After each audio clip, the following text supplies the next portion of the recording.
We just kicked off the 2023 Wrestling Think Tank sponsored by the Foundation for Wrestling Art and Innovation. And I want to share in this video what we talked about in the first session, which was on what's the ideal all-star event.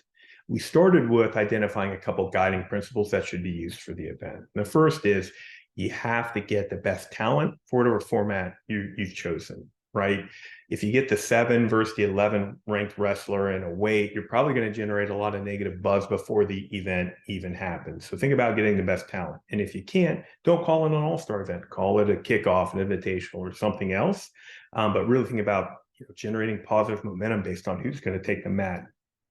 The second is you create a rooting interest across the matches.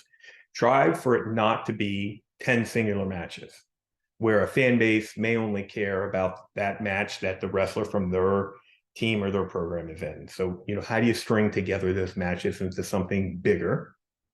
Third is cater to the casual fan. The All-Star event should be a growth opportunity. The core is going to show up no matter what. Again, going back to the 7-11 are out there, the core is going to show up and watch, but you want to really think of it as a way to grow the sport by catering to the casual fan. And the last is engagement. It shouldn't just be something that at a certain date and time, I go to a streaming service, I watch the event, and I tweet about it, right? How do you really engage the fans before and after the event?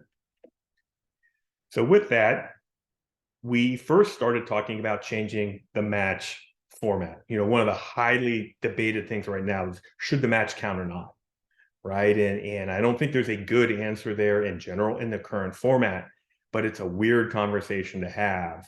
And maybe if we make it count, you don't get the best talent. I don't know, but let's just say it's not going to count. And because it doesn't count, why don't we change the match format totally?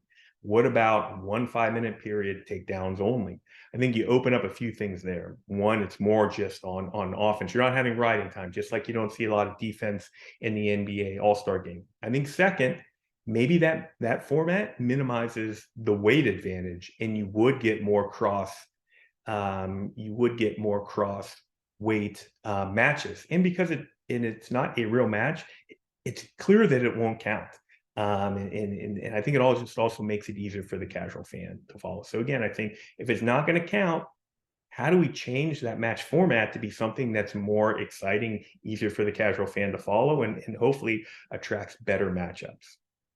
The second idea was around creating teams. Again, linking those matches together. There's always a lot of interest. Would this lineup beat this lineup, or would this team beat this team? I think there's a lot of ways you could go with this. I mean, a real obvious one based on some of the debate around where the NCAA champions came this year is, could it be a non-Big Ten lineup versus a Big Ten lineup? And who would win that all-star meet? Or wrestlers from Ohio versus wrestlers that wrestled high school in Ohio versus wrestlers that wrestled high school in Pennsylvania. I think there's a lot of fun ways you could create a team concept and, again, string those matches together. So there's more of a rooting interest. And obviously there's different groups you could partner with to help play this up, whether it's Fantasy Fight League or WrestleStats. I think there's a lot of ways you can then also bring sort of a digital component to the teams. The third is add a skills event, right? You think of home run derby, 3-point shooting contest, slam dunk contest. I think you see a lot of other sports all-star weekends have another event.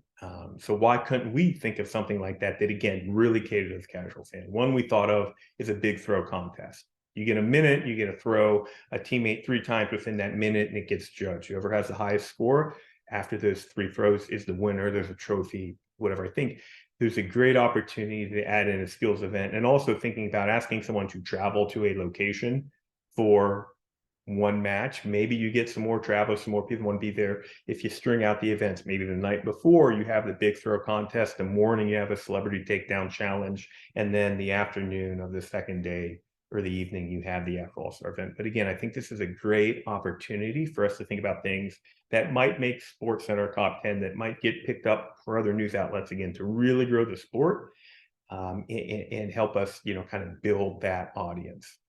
And then lastly, giving the fans a voice.